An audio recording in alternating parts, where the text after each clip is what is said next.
saya akan bicara tentang bertumbuh dalam Kristus. Bagaimana kita belajar untuk bertumbuh dalam Kristus. Banyak orang Kristen udah puluhan tahun, mungkin belasan tahun ikut Tuhan, ke gereja, udah ribuan kali dengar firman Tuhan, mungkin udah hafal Alkitab sampai ngelotok.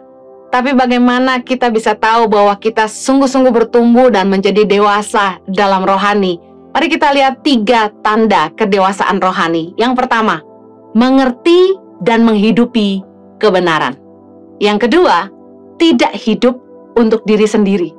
Tanda kedewasaan yang ketiga itu fokus pada hal-hal yang esensi. Kita akan bahas yang pertama, bahwa orang yang dewasa rohani, yang sungguh-sungguh bertumbuh di dalam Kristus, adalah mereka yang mengerti dan menghidupi kebenaran. Salah satu hal yang membuat Yesus jengkel kepada orang-orang Farisi adalah mereka tahu Taurat, mereka tahu semua hukum perintah Allah dan sebagainya, tapi mereka tidak menghidupinya. Nah, kedewasaan rohani seseorang tidak bisa diukur dari seberapa banyak ayat yang dia hafal. Apakah dia sudah pelayanan atau belum? Sudah berapa lama dia jadi orang Kristen? Bahkan kedewasaan rohani tidak bisa diukur dari usia seseorang. Tapi bagaimana kita tahu bahwa seseorang sungguh-sungguh bertumbuh di dalam Kristus adalah ketika mereka tidak hanya tahu, tidak hanya mendengar, tetapi mereka mengerti dan menghidupi kebenaran. Ada pertobatan yang nyata dalam perubahan hidup mereka. Hidup mereka membawa keharuman pengenalan akan Kristus, sehingga orang bisa melihat bahwa hidupnya berubah sejak dia mengikut Kristus. Orang yang dewasa mampu menghidupi kebenaran, karena dengan kesadaran penuh mereka menjauh dari dosa. Kalau ada orang Kristen yang sudah lama ikut Tuhan, tahu banyak firman Tuhan, ke gereja bolak-balik, tapi tetap jatuh bangun dalam dosa, saya ragukan. Karena pergumulan orang dewasa harusnya udah beda, bukan lagi jatuh bangun dalam dosa. Ibrani 6 ayat yang pertama bilang gini, sebab itu marilah kita tinggalkan asas-asas pertama dari ajaran tentang Kristus dan beralih kepada perkembangannya yang penuh. Janganlah kita meletakkan lagi dasar-dasar pertobatan dari perbuatan-perbuatan yang sia-sia dan dasar kepercayaan kepada Allah, yaitu ajaran tentang pelbagai pembaptisan, penumpangan tangan, kebangkitan orang-orang mati, dan hukuman kekal. Dan itulah yang akan kita perbuat jika Allah mengizinkannya. Orang yang sudah dewasa rohani, pergumulannya bukan lagi tentang, aduh aku masih jatuh bangun dalam dosa, aduh kok susah banget untuk bangkit dari dosa. Tetapi pergumulannya adalah bagaimana dia boleh mengerjakan kehendak Tuhan dalam hidupnya, mengerjakan panggilannya dalam hidupnya. Bagaimana dia bisa terus menjawab, meresponi panggilan Tuhan. Orang yang sudah dewasa di dalam Tuhan, mereka secara sadar tahu bahwa dosa mendukakan Allah, sehingga mereka bisa membuat keputusan yang tegas kepada diri sendiri untuk meninggalkan dosa maupun hidup mereka yang lama. Karena orang-orang yang masih kanak-kanak, yang belum dewasa rohani, urusannya pasti susah banget sih ikut Tuhan, harus hidup kudus ini dan itu. Sementara orang yang dewasa rohani harusnya sudah bukan itu lagi yang jadi pergumulannya. Mari kita lihat dalam Ibrani yang kelima ayat 12. Sebab sekalipun kamu ditinjau dari sudut waktu, sudah seharusnya menjadi pengajar. Kamu masih perlu lagi diajarkan asas-asas pokok dari pernyataan Allah, dan kamu masih memerlukan susu, bukan makanan keras. Ayat 13. Sebab barang siapa masih memerlukan susu, ia tidak memahami ajaran tentang kebenaran, sebab ia adalah anak kecil. Ayat 14. Tetapi makanan keras adalah untuk orang-orang dewasa yang karena mempunyai panca indera yang terlatih untuk membedakan yang baik daripada yang jahat. Anak kecil agak sulit diberitahu aturan. Kalau kita bilang, jangan pegang, itu panas. Biasanya mereka akan coba-coba, pegang lagi. Kita bilang jangan. Kemudian mereka pegang dan benar-benar kena panas, baru mereka nangis. Nah, orang yang masih kanak-kanak rohani, susah dikasih tahu kebenaran. Mereka masih coba-coba hidup dalam dosa. Anak kecil kalau dibilangin, jangan naik-naik, nanti jatuh. Mereka ketawa-ketawa, mereka turun. Nanti kalau papa mamanya nggak ada, mereka naik lagi. Susah dikasih tahu. Masih suka membangkang. Masih suka bikin onar. Padahal udah lama jadi orang Kristen. Sudah lama ke gereja. Sudah banyak baca ayat firman Tuhan. Makanya Rasul Paulus berkata, kalau ditinjau dari sudut waktu seharusnya sudah jadi pengajar. Tapi masih perlu diajarin asas-asas pokok. Aduh, orang yang dewasa rohani itu mainannya udah bukan soal jatuh bangun dalam dosa lagi. Orang yang dewasa punya panca indera yang terlatih, langsung ngerti, ini baik, ini jahat, ini boleh, ini nggak boleh, ini benar, ini tidak. Tapi kalau ada orang Kristen yang masih terus cari-cari ayat untuk membenarkan tindakannya, itu namanya belum dewasa rohani. Yang kedua, orang yang dewasa rohani, yang sungguh-sungguh bertumbuh dalam Kristus, tidak fokus pada diri sendiri. Orang yang dewasa sudah ngerti tanggung jawab. Makanya kalau belum dewasa nggak boleh nikah. Karena ketika kita menikah, kita harus bertanggung jawab atas hidup orang lain. Pasangan kita dan juga anak-anak yang akan dilahirkan dalam pernikahan itu dan keluarga besar. Hanya orang dewasa yang ngerti kata berkorban. Saya kasih contoh. Sebagai orang tua, saya akan lebih mengutamakan kepentingan anak-anak saya. Kalau saya tahu Chloe dan Zoe suka makan ayam bagian paha, maka saya akan memilih makan bagian lain yang mereka tidak suka. Biasanya saya perhatikan, Axel sukanya makan bagian dada. Chloe Zoe sukanya bagian paha. Pak Jojo karena juga diet makan bagian dada. Saya akhirnya makan bagian sayap. Orang yang dewasa itu ngerti kata berkorban. Nggak fokus sama diri sendiri aja. Mulai pikirin nasib orang banyak. Mulai pikirin orang lain. Hati-hati bertindak karena dia tahu akibatnya nggak cuma kepada dirinya, tapi kepada orang lain juga. Kalau anak kecil, orang-orang yang nggak dewasa itu kan egois. Fokusnya cuma pada diri sendiri. Bahkan bukannya berkorban malah mengorbankan orang lain. Kalau orang yang dewasa, itu nggak cuma ngalah, tapi malah harus sabar dan kadang menutup sebelah mata lah kepada pelanggaran maupun kelemahan orang lain. Kalau kita lebih dewasa di dalam Tuhan, kita akan ngerti kata berkorban. Nggak lagi mencari kepentingan diri kita sendiri. Waktu saya mulai mengerti kehendak Tuhan dalam hidup saya mulai belajar mengorbankan kepentingan saya sendiri.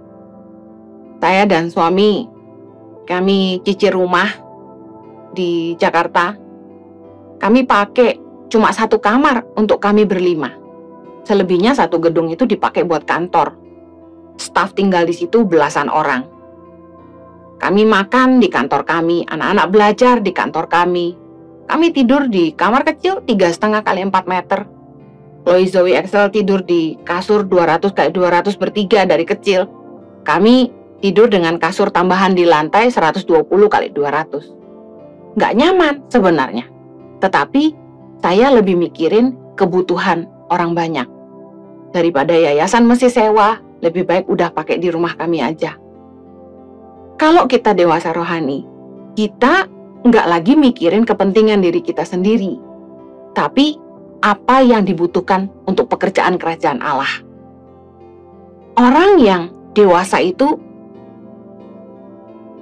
pertimbangan hatinya untuk kepentingan orang banyak. Nggak semata-mata hidup untuk diri sendiri. Orang yang dewasa, dia hidupnya akan berbuah, jadi berkat bagi sesama. Saya percaya waktu kita masih kanak-kanak, kita require attention. Kita maunya diperhatikan, kita diurus ya kayak bayi aja. Gak bisa ditinggal, harus selalu diurus, dijagain. Saya masih ingat waktu anak saya masih baby, kembar lagi di Australia. Nangis terus kalau nggak digendong. Tidur cuma sebentar-sebentar, tiap 2,5 jam menyusui. Kebetulan saya full ASI, 2 baby, bayangin. Mau mandi aja nggak bisa. Saya mau makan aja, anak nangis. Waduh, dua-dua minta gendong. Tapi saya suka cita. Fokusnya udah nggak pada diri sendiri. Ketika orang mulai dewasa, mereka mulai berkorban untuk kepentingan orang lain. Tapi sedangkan anak-anak, mereka nggak mau tahu. Mereka maunya diperhatikan. Nah, orang yang dewasa rohani, hidupnya berbuah. Jadi berkat bagi sesama. 1 Korintus 10 ayat 24. Jangan seorang pun yang mencari keuntungannya sendiri, tetapi hendaklah tiap-tiap orang mencari keuntungan orang lain. Ayat 31, 1 Korintus 10 ayat 31. Aku menjawab, jika engkau makan, atau jika engkau minum, atau jika engkau melakukan sesuatu yang lain, lakukanlah semuanya itu untuk kemuliaan Allah. Yang ayat 33, sama seperti aku juga berusaha menyenangkan hati semua orang dalam segala hal, bukan untuk kepentingan diriku, tetapi untuk kepentingan orang banyak, supaya mereka beroleh selamat. Mari kita lihat bagaimana Rasul Paulus mengajarkan hal-hal ini sebagai fokus hidup di dalam Tuhan. Kalau kita mau belajar bertumbuh, jangan lagi hanya mencari keuntungan diri sendiri. Kita harus pikirin keuntungan orang lain juga. Apapun yang kita lakukan, makan, minum sekalipun, ataupun melakukan apapun, kita harus pastikan semuanya itu untuk kemuliaan Allah, bukan hanya untuk keenakan daging kita. Rasul Paulus berusaha menyenangkan semua orang, katanya. Bukannya dia nggak peduli sama keinginan dia sendiri, tapi dia mikirin kepentingan orang banyak supaya mereka beroleh selamat. Apa maksudnya? Banyak orang Kristen yang begitu egois. Mereka ngambil keputusan, mereka jalani hidup mereka tanpa peduli apakah tindakan mereka jadi batu sandungan buat orang lain. Orang yang dewasa dalam Tuhan, apa saja yang mereka lakukan, mereka selalu pastikan, ini jadi berkat nggak? Jadi batu sandungan nggak? Berguna nggak? Membangun nggak?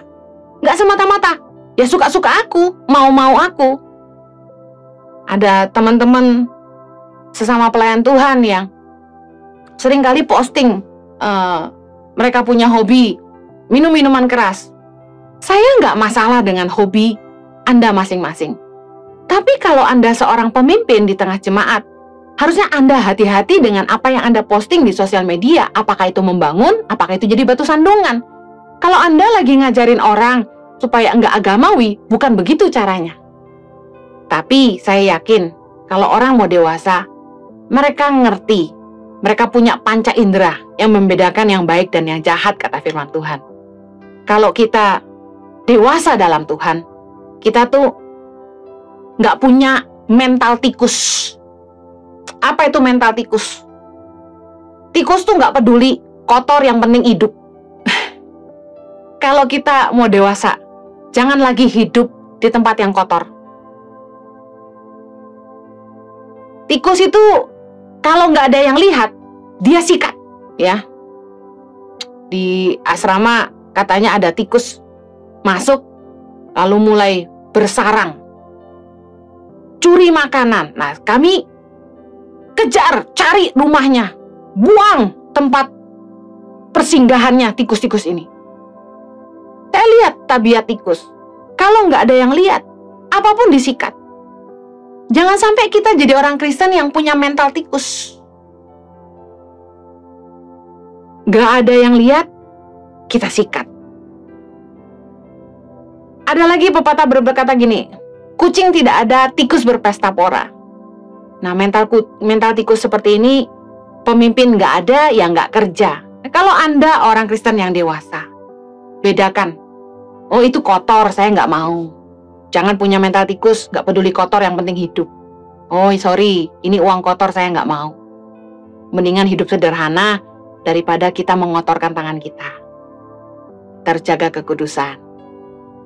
Kalau Anda mau jadi orang Kristen yang dewasa, berintegritaslah, dilihat atau tidak dilihat orang. Jangan punya mental tikus. Oh, tidak ada yang lihat, sikat. Kalau Anda mau jadi Kristen yang dewasa, di tempat kerja, meskipun pemimpin tidak ada, kerja sungguh-sungguh. Punya spirit of excellency, bekerja seperti untuk Tuhan dan bukan untuk manusia. Karena Anda tahu bahwa pekerjaan Anda adalah ibadah. Pekerjaan kita adalah pelayanan. Jangan kayak tikus, kucing nggak ada, berpesta pora. Yang ketiga, ciri pertumbuhan dalam Kristus. Kedewasaan rohani itu diukur dari yang ketiga. Fokus kepada hal-hal yang esensi. Orang yang dewasa itu sibuknya yang penting-penting, ya. Contoh, fokusnya tuh jiwa-jiwa. Bagaimana menghasilkan murid, bagaimana waktunya tuh habis untuk mementor yang lain. Kesibukannya itu membangun kerajaan sorga, membuahkan jiwa-jiwa, membangun untuk masa depan, sibuk kerja, bangun masa depan. Karena kita tahu bahwa kita akan menuai apa yang kita bangun. Bukannya kayak anak kecil, main-main aja. Coba beda, orang tua itu kan sibuk. Dari pagi harus kerja. Dari bangun tidur udah harus mikir. Ibu-ibu mikir, anaknya makan apa. Mau sekolah, pakaiannya udah siap apa belum. Mikirin orang lain terus. Sibuknya itu yang penting-penting. Hari ini mau masak apa? Tagihan listrik udah bayar belum? Air minum di rumah masih ada nggak? Tagihan air udah bayar belum? Oh, nanti siang anak-anak makan apa? Suami makan apa? Nanti malam makan apa? Di kulkas ada apa? Sibuk mikirin yang penting. Coba lihat anak-anak. Ada waktu luang nggak sekolah? Apalagi sekolahnya online? Main game aja. Fokusnya apa? Main aja. Cari teman, main, nonton YouTube. Ada juga ibu-ibu yang sibuknya nonton film Korea katanya. Tapi paling nggak masih ada yang penting-penting yang diurusin. Beda sama anak-anak yang nggak punya beban, nggak punya pikiran, nggak ngurusin orang lain, cuma ngurus diri sendiri. Dan fokusnya cuma main aja, main aja. Nah, makanya orang yang dewasa itu cirinya tuh fokusnya sama hal-hal yang esensi. Bukannya sibuk ngurusin yang nggak penting-penting. Apa sih yang nggak penting tuh? Iri hati, perselisihan, persaingan, iri tetangga punya apa sendiri nggak punya, iri lihat suami orang kok lebih ganteng, iri kok lihat istri orang lebih cantik, iri hati sama kesuksesan orang lain, berselisih gitu ya. Itu kayak anak-anak gitu. Saya masih ingat waktu masih kecil. Teman-teman saya waktu masih kecil itu gini, papaku punya ini, mamaku ini. Yang dibangga-banggain orang tuanya lah, kekayaan orang tuanya lah. Nah, ternyata orang dewasa juga ada yang begitu. Saling iri hati, langsung pamer kekayaan, berselisih paham, adu gengsi. Orang yang dewasa rohani itu fokusnya sama hal-hal yang esensi.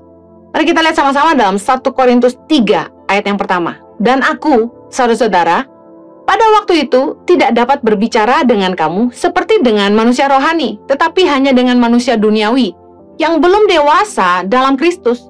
Susulah yang kuberikan kepadamu bukanlah makanan keras, sebab kamu belum dapat menerimanya. Dan sekarang pun kamu belum dapat menerimanya, karena kamu masih manusia duniawi. Sebab jika di antara kamu ada iri hati dan perselisihan, bukankah hal itu menunjukkan bahwa kamu manusia duniawi dan bahwa kamu hidup secara manusiawi? Ayat keempat, karena jika yang seorang berkata, aku dari golongan Paulus, dan yang lain berkata, aku dari golongan Apolos, bukankah hal itu menunjukkan bahwa kamu manusia duniawi yang bukan rohani? Jadi apakah Apolos, apakah Paulus? Pelayan-pelayan Tuhan yang olehnya kamu menjadi percaya, masing-masing menurut jalan yang diberikan Tuhan kepadanya. Aku menanam, Apolos menyiram, tetapi Allah yang memberi pertumbuhan. Ayat yang ketujuh, karena itu yang penting bukanlah yang menanam atau yang menyiram, melainkan Allah yang memberi pertumbuhan. Baik yang menanam maupun yang menyiram adalah sama, dan masing-masing akan menerima upahnya sesuai dengan pekerjaannya sendiri. karena kami adalah kawan sekerja Allah, dan kamu adalah ladang Allah, bangunan Allah. Apa maksud Rasul Paulus? Di dalam pelayanan, seringkali itu orang-orang Kristen yang nggak dewasa rohani. Terjadi perselisihan, iri hati. Saya masih ingat ketika pelayanan di gereja, waktu kami masih di Australia. Yang satu dijadwal lebih sedikit, marah. Yang satu dijadwal cuma sekali, marah. Saling iri hati, berselisih, siapa yang dipercaya lebih. Iri hati, kenapa dia yang lebih banyak mimpin pujian? Kenapa saya kok nggak di jadwal singer? Mulai berselisih, mulai iri hati, mulai cemburu, siapa yang lebih dekat sama ibu gembala, siapa yang lebih disayang bapak gembala, siapa yang lebih disukai. Mulai iri hati, hal-hal yang nggak esensi. Gak penting banget. Masalah-masalah ini yang dipeributkan, diperdebatkan. Saya ngalami juga sekarang ini. Ada yang komen di Instagram. Wah, kalau dengar khotbahnya Ibu Heni pusing. Saya lebih suka sama hamba Tuhan ini. Wah, ditulis gitu. Gak cuma satu, beberapa. Bukankah mirip seperti para pengikut Paulus dan Apolos? Mereka saling berselisih paham. Aku pengikut Apolos. Yang satu bilang, aku pengikut Paulus. Ribut siapa pengikut siapa. Padahal kata Rasul Paulus, jadi apakah Apolos, apakah Paulus? Pelayan-pelayan Tuhan yang olehnya kamu menjadi percaya, masing-masing menurut jalan yang diberikan Tuhan kepadanya. Setiap orang itu penerimaannya beda. Kalau mereka lebih bisa mengerti kebenaran dengan cara hamba Tuhan A, ya biar saja. Kalau mereka lebih bisa mengerti kebenaran dengan cara hamba Tuhan B, ya puji Tuhan. Karena bukan urusan siapa yang nanam, siapa yang nyiram, tapi Allah yang memberi pertumbuhan. Hal-hal yang gak esensi ini gak perlu diperdebatkan. Saling iri hati, sesama perempuan, sesama sosialita. Ngapain? Saya sampai kadang-kadang tuh gak habis pikir sama ibu-ibu yang cerita ke saya soal masalah-masalah selisih paham dan iri hati ini. Karena saya aja tuh gak kepikiran dan gak punya waktu untuk mikirin yang kayak begitu. Sementara kita mikirin ini Sumba, siapa yang akan pegang asramanya, anak-anak di sana bagaimana, lalu mikir lagi di Mentawai, ini asrama baru jadi, masih harus disempurnakan. Lalu sekolah nanti mau bangun bagaimana, anak-anaknya bagaimana. Lalu saya harus mikirin lagi biak. Ini sebentar lagi nunggu surat-surat izin, lalu akan bangun gimana caranya. Lalu mikir lagi masalah di lapangan, mobile klinik bagaimana, pemberdayaan masyarakat bagaimana, bagaimana guru-guru kita harus rekrut karena kurang dan lain sebagainya. Mikirin itu aja udah mumet. Belum lagi ditambah ngurusin anak sendiri di rumah. Pagi, siang, malam mau makan apa? Belum lagi mikirin suami, belum lagi mikirin anak-anak asrama, belum lagi mikirin staf di kantor. Saya nggak bisa habis pikir bagaimana orang bisa punya waktu lebih untuk saling iri hati. Berselisih paham mungkin bisa terjadi di mana saja. Tetapi untuk hal-hal yang tidak esensi, yang nggak perlu kita ributkan, sebaiknya nggak usah jadi fokus kita. Shake off hal-hal yang gak esensi. Jangan lagi ngurusin hal-hal yang gak penting. Bayangkan di masa-masa sulit ini, masa masih ngurusin yang gak penting-penting, yang boten wae. Orang yang dewasa rohani fokusnya sama yang esensi. Seperti orang tua, udah mikirinnya soal usaha, dunia kerja. Gak lagi mikirin seperti anak-anak main masak-masakan, main dokter-dokteran. Mari kita periksa diri kita. Sudah berapa lama kita ikut Tuhan? Apakah kita sudah mengerti dan menghidupi kebenaran? Apakah kita hidup untuk diri sendiri atau kita juga hidup untuk orang banyak? Apakah fokus kita pada hal-hal yang esensi atau kita hanya fokus pada hal yang tidak esensi? Mari kita periksa hidup kita. pastikan bahwa Anda dalam hitungan waktu juga dewasa seiring bertambahnya usia Anda. Mari kita berdoa. Bapa di sorga, tolong kami supaya kami nggak jadi orang Kristen bangkotan yang nggak dewasa-dewasa. Tapi biarlah kami boleh terus bertumbuh di dalam Kristus. Kami boleh semakin memahami dan menghidupi kebenaran firman. Dan hidup kami nggak untuk diri kami sendiri, tapi untuk kerajaan sorga. Biarlah hidup kami jadi berkat bagi sesama. Danlah biar fokus hidup kami juga nggak habis ngurusin hal-hal yang nggak penting. Tapi kami boleh fokus kepada panggilan Tuhan dalam hidup kami. Mengerjakan pekerjaan kerajaan sorga. Fokus membangun hidup kami untuk hal-hal yang Tuhan mau untuk kami. Berkati umat-Mu dimanapun berada, berdoa supaya mereka berkemenangan dan tumbuh jadi dewasa. Demi nama Yesus kami berdoa. Amen.